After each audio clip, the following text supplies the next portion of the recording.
السلام علیکم ورحمۃ اللہ وبرکاتہ۔ معزز خواتین و حضرات، امید کرتا ہوں آپ سبھی لوگ خیریت سے ہوں گے۔ وہ ایک سپاہی تھا، وہ ایک کمانڈر تھا، وہ ایک فاتح تھا۔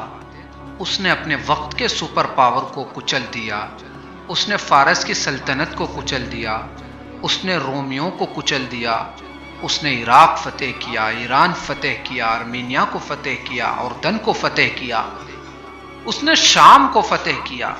ناقابل شکست کمانڈر، ناقابل شکست حکمران، اللہ کی تلواروں کی تلوار۔ جی ہاں معزز خواتین و حضرات، میں بات کر رہا ہوں خالد بن ولید رضی اللہ تعالی عنہما کی، جس کو خاتم النبیین حضرت محمد مصطفیٰ صلی اللہ علیہ وسلم نے سیف اللہ کا خطاب دیا، جس کے بارے میں حضرت ابو بکر صدیق رضی اللہ تعالی عنہما نے کہا کہ عرب ماؤں نے ایک ہی خالد جنا ہے، وہ دوسرا پیدا نہیں کر سکتی۔ حضرت خالد بن ولید رضی اللہ تعالی عنہما کا امت مسلمہ کے لیے ایک مشہور پیغام، جس کا قول یہ ہے: موت لکھی نہ ہو تو موت خود زندگی کی حفاظت کرتی ہے، جب موت مقدر ہو تو زندگی دوڑتی ہوئی موت سے لپٹ جاتی ہے۔ زندگی سے زیادہ کوئی جی نہیں سکتا اور موت سے پہلے کوئی مر نہیں سکتا۔ دنیا کے بزدل کو میرا یہ پیغام پہنچا دو کہ اگر میدان جہاد میں موت ہوتی تو اس خالد بن ولید کو موت بستر پر نہ آتی۔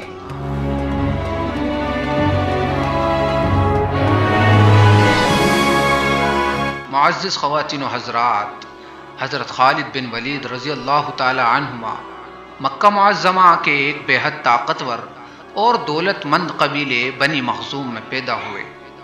آپ کے والد ولید بن مغیرہ کا کاروبار ملک شام اور ایران تک پھیلا ہوا تھا۔ عرب کے رواج کے مطابق آپ کو لڑکپن سے ہی جنگی تعلیم اور تربیت دی گئی تھی۔ آپ تیر، تلوار اور بھالے کی لڑائی کے ماہر تھے۔ جب آپ بڑے ہوئے تو اپنے والد کے کاروبار کی ساری ذمہ داری اپنے کندھوں پر لے لی اور تجارت کے لیے شام، ایران وغیرہ ملکوں میں جانے لگے، جس سے آپ کو ان ملکوں کے رسم و رواج اور مذہبی عقیدوں کی کافی جانکاری ہو گئی۔ ولید کے 5 بیٹے تھے، جن میں سب سے بڑے حضرت خالد رضی اللہ تعالی عنہ تھے۔ دوسرے بیٹے اپنے باپ کے ہم نام ولید تھے، تیسرے حشام، چوتھے عمارہ اور 5ویں عبد الشمس تھے۔ 2 بیٹیاں فاقیہ اور فاطمہ تھیں۔ آپ کا شجرہ نسب 8ویں پشت پر جا کر رسول اللہ صلی اللہ علیہ وسلم سے مل جاتا ہے۔ رسول اللہ صلی اللہ علیہ وسلم کا شجرہ نسب اس طرح ہے: محمد بن عبداللہ بن عبد المطلب بن ہاشم بن عبد مناف بن قصی بن قلاب بن مرہ۔ حضرت خالد بن ولید رضی اللہ تعالی عنہ کا شجرہ نسب اس طرح ہے: خالد بن ولید بن مغیرہ بن عبداللہ بن عمر بن یقیظہ بن مخزوم بن قلاب بن مرہ۔ قلاب کے بیٹے مخزوم کے نام پر ہی اس قبیلے کا نام بنی مخزوم پڑا۔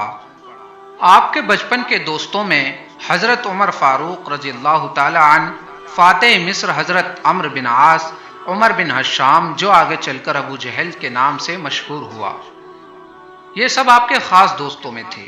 قریش مکہ نے مکہ کے مختلف قبیلوں کے سپرد مختلف کام کر رکھے تھے۔ بنو مخزوم کے سپرد دشمنوں سے جنگ کے وقت قریش کے فوجی دستوں کی قیادت تھی، اس لیے اس خاندان کے لوگوں کے ذمہ جنگی مہم کی تیاری، سامان جنگ فراہم کرنا اور گھوڑوں کی پرورش اور دیکھ بھال کرنا تھا۔ اسی ماحول میں حضرت خالد بن ولید پل کر جوان ہوئے۔ حضرت خالد بن ولید رضی اللہ تعالی عنہ کا قد 6 فٹ سے زیادہ تھا، سینہ چوڑا اور بھرا ہوا تھا۔ بچپن میں چیچک نکلنے کی وجہ سے آپ کے چہرے پر 5 چیچک کے نشان تھے، جو آپ کے بھرے ہوئے چہرے پر خوبصورت معلوم ہوتے تھے۔ حضرت عمر فاروق رضی اللہ تعالی عنہما کی طرح حضرت خالد رضی اللہ تعالی عنہما کو بھی پہلوانی کا بہت شوق تھا۔ 11 برس کی عمر میں ایک میلے میں آپ دونوں کا کشتی کا مقابلہ ہوا، جس میں آپ نے حضرت عمر رضی اللہ تعالی عنہما کو پچھاڑ دیا معزز دوستو، حضرت خالد رضی اللہ تعالی عنہما بھی اپنے والد کی طرح اسلام لانے سے پہلے اسلام کے شدید مخالف تھے اور اسلام اور مسلمانوں کے خلاف ہر کارروائی میں آگے رہتے تھے۔ غزوہ بدر اور احد میں آپ کی جنگی مہارت مسلمانوں کے خلاف خرچ ہوئی۔ غزوہ خندق میں بھی آپ نے مسلمانوں کو بہت پریشان کیا۔ غزوہ احد میں آخری مرحلے میں مسلمانوں کو جس شکست کا سامنا کرنا پڑا تھا، اس کی بڑی وجہ حضرت خالد رضی اللہ تعالی عنہما تھے، جنہوں نے احد کے پچھلے درے سے مسلمانوں پر تابڑ توڑ حملے کیے، جبکہ مشرکین مکہ کے بڑے بڑے سردار میدان چھوڑ کر بھاگ چکے تھے۔ ایسے میں جن 50 تیر اندازوں کو رسول اللہ صلی اللہ علیہ وسلم نے احد کے پچھلے درے کی نگرانی کے لیے تعینات کیا تھا اور کسی بھی حال میں وہاں سے نہ ہٹنے کی تاکید کی تھی، ان میں سے زیادہ تر نے اپنی جگہ چھوڑ دی، جس کا بھرپور فائدہ حضرت خالد نے اٹھایا اور مسلمانوں کی فتح کو شکست میں بدل دیا۔ اس کے بعد آپ کی مسلمانوں سے دشمنی کی شہرت دور دور تک ہو گئی۔ اسی کے ساتھ اکرمہ رضی اللہ تعالی عنہ بن ابو جہل اور حضرت عمر بن عاص رضی اللہ تعالی عنہ نے بھی اسلامی دشمنی میں شہرت پائی۔ غزوہ خندق کے بعد رسول اللہ صلی اللہ علیہ وسلم نے 7 ہجری ماہ ذی القعدہ بمطابق مارچ 628 عیسوی کو عمرہ کرنے کا عزم کیا اور 2000 جانثار صحابہ رضوان اللہ تعالی علیہ مجمعین کو ساتھ لے کر مکہ معظمہ کے لیے روانہ ہوئے۔ جب ابو سفیان کو آپ صلی اللہ علیہ وسلم کے قافلے کی آمد ہوئی تو انہوں نے حضرت خالد رضی اللہ تعالی عنہ کو 300 سواروں کے ساتھ آپ صلی اللہ علیہ وسلم کا راستہ روکنے کے لیے بھیجا۔ حضرت خالد رضی اللہ تعالی عنہ قراء نعیم کے درے تک پہنچ گئے، مگر نبی کریم صلی اللہ علیہ وسلم نے 20 سواروں کا ایک دستہ حضرت خالد رضی اللہ تعالی عنہ کو الجھانے کے لیے بھیج دیا اور خود دوسرے راستے سے حدیبیہ کے مقام پر پہنچ گئے۔ حدیبیہ یا صلح حدیبیہ کا قصہ بہت لمبا ہے۔ اس صلح میں 12 شرطوں پر دستخط کیے گئے تھے۔ اس میں باقی کی شرطوں کے علاوہ ایک اہم شرط یہ تھی کہ مسلمان اس سال بغیر عمرہ کیے واپس مدینہ چلے جائیں اور اگلے سال آ کر عمرہ کریں۔ آپ صلی اللہ علیہ وسلم نے ان شرطوں کو منظور کر لیا تھا، لیکن حضرت عمر فاروق رضی اللہ تعالی عنہما اور دوسرے کچھ صحابہ اس صلح سے خوش نہیں تھے، لیکن آپ صلی اللہ علیہ وسلم نے فرمایا کہ جو کچھ میں جانتا ہوں وہ تم نہیں جانتے۔ صلح حدیبیہ کے بعد حضرت خالد رضی اللہ تعالی عنہما، جو ایک زبردست جنگجو تھے، اس بات پر غور کرنے لگے کہ آج تک مسلمانوں سے جتنی بھی جنگیں ہوئی ہیں، ان میں باوجود کم تعداد کے مسلمان ہمیں کس طرح شکست دے دیتے ہیں۔ اب ان کے ذہن میں ایک خاص تبدیلی ہوئی۔ اب آپ کو اپنے آبائی مذہب پر شک ہونے لگا اور انہوں نے اسلام قبول کرنے کا مضبوط ارادہ کر لیا۔ آپ نے اس بارے میں اپنے خاص ساتھی اور رشتے میں اپنے بھتیجے اکرمہ بن ابو جہل اور دوسرے کچھ رفیقوں کو بتایا کہ اکرمہ رضی اللہ تعالی عنہ تو یہ سن کر سناٹے میں آ گئے۔ بات مکہ کے سردار یعنی ابو سفیان تک پہنچی۔ بہت بحث مباحثے کے بعد بھی حضرت خالد رضی اللہ تعالی عنہ اپنے ارادے پر قائم رہے اور آخر ایک دن آپ ہتھیار لگا کر گھوڑے پر سوار ہوئے اور مدینہ منورہ کی طرف روانہ ہوئے۔ راستے میں آپ کے بچپن کے دوست حضرت عمر بن عاص رضی اللہ تعالی عنہما اور حضرت عثمان بن طلحہ سے ملاقات ہوئی اور آپ تینوں حضرات ساتھ میں اسلام لانے کے لیے مدینہ روانہ ہوئے۔ معزز دوستو، حضرت خالد رضی اللہ تعالی عنہ، حضرت عمر بن عاص رضی اللہ تعالی عنہ اور حضرت عثمان بن طلحہ رضی اللہ تعالی عنہ پر مشتمل 3 لوگوں کا یہ پاکیزہ قافلہ 31 مئی 629 عیسوی بمطابق ماہ سفر کی پہلی تاریخ 8 ہجری کو رسول اللہ صلی اللہ علیہ وسلم کی خدمت اقدس میں حاضر ہو کر مشرف اسلام ہوئے۔ سیدنا خالد رضی اللہ تعالی عنہ کو اسلام لائے 3 مہینے ہو چکے تھے۔ اسی زمانے میں نبی کریم صلی اللہ علیہ وسلم نے بہت سے حکمرانوں کو تبلیغی خط لکھے۔ ایک سفیر یعنی راجدوت بصرہ کے قبیلہ غسان کے حاکم کی طرف بھیجا۔ جب سفیر موتا کے مقام پر پہنچا تو وہاں کے سردار شرجیل بن عمرو نے سفیر کو قتل کر دیا۔ دستور کے مطابق شرجیل کا یہ بہت بڑا جرم تھا۔ رسول اللہ صلی اللہ علیہ وسلم نے قبیلہ غسان سے بدلہ لینے کے لیے ایک لشکر ترتیب دیا اور لشکر کی سالاری کے لیے حضرت زید بن حارثہ کو منتخب کیا۔ اور یہ بھی فرمایا کہ اگر زید شہید ہو جائیں تو حضرت جعفر بن ابو طالب فوج کی کمان سنبھالیں گے، اور اگر جعفر بھی شہید ہو جائیں تو حضرت عبداللہ بن رواحہ لشکر کی قیادت کریں، اگر وہ بھی شہید ہو جائیں تو مسلمان اپنے میں سے جسے چاہے اپنا سردار بنا لے۔ اس لشکر میں حضرت خالد رضی اللہ تعالی عنہ ایک رضاکار، یعنی جو اپنی مرضی سے لشکر میں شامل ہوتا ہے اسی کی حیثیت سے لشکر میں شامل تھے۔ اس لشکر کی تعداد 3000 تھی۔ مسلمانوں کا یہ لشکر جب معان کے مقام پر پہنچا تو معلوم ہوا کہ شہنشاہ روم یعنی ہرقل نے موتا کے مقام پر 1,00,000 کا لشکر بھیج دیا تھا۔ مسلمان بلقا تک پہنچ گئے تھے، مگر عیسائیوں کا ٹڈی دل دیکھ کر موتا کو اپنا ہیڈ کوارٹر بنا لیا۔ یہ ستمبر 629 عیسوی بمطابق جمادی الاول 8 ہجری کے تیسرے ہفتے کا واقعہ ہے۔ جنگ شروع ہو گئی۔ سالار لشکر سیدنا زید رضی اللہ تعالی عنہ جھنڈا اٹھائے ہوئے سب سے آگے تھے اور پہلے ہی حملے میں آپ لڑتے ہوئے شہید ہو گئے۔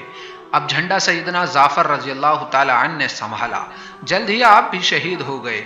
آپ کی شہادت کے بعد جھنڈا حضرت عبداللہ بن رواحہ رضی اللہ تعالی عنہ نے لیا، لیکن آپ بھی کچھ دیر میں شہید ہو گئے۔ عبداللہ بن رواحہ رضی اللہ تعالی عنہ کی شہادت کے بعد مسلمانوں کی صفیں درہم برہم ہو گئیں۔ اتنے میں حضرت ثابت بن ارقم نے جھنڈا ہاتھ میں لیا اور بلند آواز میں کہا کہ مسلمانوں فوراً اپنے میں سے کسی کو سردار منتخب کر لو۔ اچانک حضرت ثابت رضی اللہ تعالی عنہ کی نظر حضرت خالد رضی اللہ تعالی عنہ پر پڑی۔ انہوں نے چلا کر کہا، مسلمانوں تم میں خالد جیسا شجاع اور بہادر جنگجو موجود ہے، اب یہی تمہاری قیادت کرے گا۔ سیدنا خالد رضی اللہ تعالی عنہ کے وہم اور گمان میں بھی نہیں تھا کہ یہ عظیم المرتب صحابی مجھ جیسے نو مسلم کو اپنا سالار بنائیں گے، مگر یہ سعادت تو روزہ اول سے آپ کے مقدر کا حصہ بن چکی تھی۔ حضرت خالد رضی اللہ تعالی عنہ نے آگے بڑھ کر جھنڈا سنبھال لیا، مگر اسلامی فوج کی حالت اب بگڑ چکی تھی اور پھر سے صفوں کو ترتیب دینا ایک مشکل کام تھا، لیکن قدرت اس مشکل کام کے لیے حضرت خالد رضی اللہ تعالی عنہما کو چن چکی تھی۔ آپ نے سب سے پہلے اسلامی لشکر کو ایک قلعے کی صورت میں ترتیب دے کر عیسائیوں کے حملوں کو روکا اور دوسرے مرحلے میں ان پر حملہ ور انداز میں آگے بڑھے۔ سیدنا قطبہ کے ہاتھوں عیسائیوں کا بڑا سردار مالک مارا گیا، جس سے عیسائیوں میں گھبراہٹ پھیل گئی۔ ادھر حضرت خالد رضی اللہ تعالی عنہ کے ہاتھوں میں 9 تلواریں ٹوٹ چکی تھیں اور اب آپ کے ہاتھ میں 10ویں تلوار تھی۔ ادھر یہ ہنگامہ کار زار گرم تھا اور ادھر مسجد نبوی میں رسول اللہ صلی اللہ علیہ وسلم تشریف فرما اپنے صحابہ کے سامنے فرما رہے تھے، زید شہید ہو گیا، اب جعفر سالار لشکر ہے، اب وہ بھی شہید ہو گیا، اور اب عبداللہ بن رواحہ نے کمال سنبھالی ہے۔ فرمایا اب وہ بھی شہید ہو گیا اور اب مسلمانوں نے اللہ کی تلوار کو اپنا سالار چن لیا۔ یہ پہلا موقع تھا جب آپ صلی اللہ علیہ وسلم نے حضرت خالد بن ولید رضی اللہ تعالی عنہما کو سیف اللہ یعنی اللہ کی تلوار کے لقب سے نوازا تھا۔ پھر آپ صلی اللہ علیہ وسلم نے فرمایا اب اللہ نے خالد رضی اللہ تعالی عنہ کے ہاتھ پر مسلمانوں کو فتح عطا فرمائی۔ کچھ مورخین جنگ موتا میں فتح کا انکار کرتے ہیں، لیکن یہ مانتے ہیں کہ حضرت خالد بڑی کامیابی سے مسلمان لشکر کو بچا کر دشمنوں سے نکال لائے تھے۔ صلح حدیبیہ کی شرطوں میں سے ایک شرط یہ بھی تھی کہ عرب کے جو قبیلے چاہیں وہ مسلمانوں کے ساتھی بن سکتے ہیں اور جو چاہیں وہ قریش مکہ کے ساتھی بن سکتے ہیں۔ مکہ کا مشہور قبیلہ بنو خزاع مسلمانوں کا حلیف بن گیا اور بنو بکر کا قبیلہ قریش مکہ کا حلیف بن گیا، مگر بنو بکر نے قریش کی مدد سے اس صلح کی خلاف ورزی کی اور بنو خزاع پر حملہ کر دیا، یہاں تک کہ حرم کعبہ میں پناہ لینے والوں کو بھی امان نہ دی۔ بنو خزاع کے کچھ لوگ چھپتے چھپاتے نبی کریم صلی اللہ علیہ وسلم کی خدمت میں مدینہ پہنچے اور اپنی دردناک داستان سنائی۔ رسول اللہ صلی اللہ علیہ وسلم نے صلح حدیبیہ کی شرط کے مطابق بنو بکر کو اس جرم کی سزا دینا ضروری سمجھا۔ سردار مکہ ابو سفیان کو جب اس بات کا پتہ چلا تو وہ مدینہ پہنچے اور حضور صلی اللہ علیہ وسلم کی خدمت میں حاضر ہونے کے پہلے کچھ ذلیل القدر صحابہ کے پاس پہنچے، لیکن کسی نے بھی ان کی بات کو کوئی اہمیت نہ دی۔ سب جگہ سے مایوس ہو کر وہ نبی کریم صلی اللہ علیہ وسلم کی خدمت میں حاضر ہوئے، لیکن آپ صلی اللہ علیہ وسلم نے بھی کوئی توجہ نہ دی اور خاموش رہے۔ اب ابو سفیان نا امید ہو کر مکہ لوٹ گئے۔ ان کی واپسی کے بعد رسول اللہ صلی اللہ علیہ وسلم نے اپنی فوجی کارروائی کی تیاری کا حکم دے دیا۔ مدینہ منورہ سے اسلامی فوج 1 جنوری 630 عیسوی بمطابق 10 رمضان المبارک 8 ہجری کو روانہ ہوئی۔ اسلامی فوج کی تعداد 10,000 تھی۔ رسول اللہ صلی اللہ علیہ وسلم کے چچا حضرت عباس رضی اللہ تعالی عنہما جو غزوہ احد میں مسلمانوں کے ہاتھ گرفتار ہوئے تھے، انہوں نے جفہ کے مقام پر پہنچ کر اسلام قبول کر لیا۔ سردار ابو سفیان کو اسلامی لشکر کی آمد کی خبر ملی تو وہ بھی مکہ سے روانہ ہو گئے۔ زہران کے مقام پر ان کی ملاقات سیدنا عباس رضی اللہ تعالی عنہما سے ہوئی اور وہ ابو سفیان کو لے کر رسول اللہ کے پاس خدمت میں حاضر ہوئے اور ابو سفیان نے بھی اسلام قبول کر لیا۔ آپ صلی اللہ علیہ وسلم ان کے اسلام لانے سے بہت خوش ہوئے اور اپنے لشکر والوں سے فرمایا کہ مکہ میں داخلے کے وقت جو شخص خانہ کعبہ میں پناہ لے اس کو امان ہے، جو ابو سفیان کے گھر میں پناہ لے یا اپنے گھر کا دروازہ بند کر لے اس کو بھی امان ہے۔ مکہ معظمہ میں داخل ہونے کے لیے رسول اللہ صلی اللہ علیہ وسلم نے اپنے لشکر کے 4 جیش تیار کیے۔ سب سے بڑے دستے کی قیادت حضرت ابو عبیدہ رضی اللہ تعالی عنہ کے سپرد کی، دوسرے دستے کی قیادت سیدنا زبیر رضی اللہ تعالی عنہما کو سپرد کی، تیسرے دستے کی سیدنا علی رضی اللہ تعالی عنہما کو اور چوتھے دستے کی سیف اللہ حضرت خالد بن ولید رضی اللہ تعالی عنہما کی قیادت میں الگ الگ راستوں سے مکہ معظمہ میں داخل ہونے کا حکم فرمایا۔ باقی دستے تو بغیر کسی رکاوٹ کے خانہ کعبہ تک پہنچ گئے، مگر سیف اللہ خالد بن ولید رضی اللہ تعالی عنہما جس راستے سے داخل ہوئے اس راستے پر آپ کے بھتیجے اکرمہ اور آپ کے بہنوئی صفوان خزامہ کے مقام پر آپ کا راستہ روکے کھڑے تھے۔ سیف اللہ حضرت خالد رضی اللہ تعالی عنہما کے لیے یہ ایک عجیب تجربہ تھا کہ ان کے مقابل ایک ان کا دوست اور بھتیجا اکرمہ ہے اور دوسرا ان کی سگی بہن فاختہ کا شوہر صفوان ہے۔ اکرمہ اور صفوان کے دل میں شاید یہ رہا ہو کہ خالد رضی اللہ تعالی عنہما ان سے لڑنے سے گریز کریں گے، مگر آپ نے ساری دوستی اور رشتہ داری کو طاق پر رکھ کر ان پر حملہ کر دیا۔ اس جھڑپ میں اکرمہ اور صفوان تو بھاگ نکلے، مگر 12 کافر مارے گئے اور 2 مسلمان شہید ہو گئے۔ معزز خواتین و حضرات، اس کڑی میں اتنا ہی، باقی آگے والی قسطوں میں آپ کو تفصیلی جانکاری ملتی رہے گی۔ درخواست یہ ہے کہ ویڈیو پسند آنے کی صورت میں اس کو لائک کریں اور چینل کو براہ مہربانی سبسکرائب کریں، بیل آئیکن دبانا نہ بھولیں تاکہ آپ کو آنے والی قسطوں کی نوٹیفیکیشن ملتی رہے۔ ملتے ہیں اگلی قسط میں، تب تک آپ اپنا خیال رکھیں۔ وآخر دعوانا ان الحمد للہ رب العالمین۔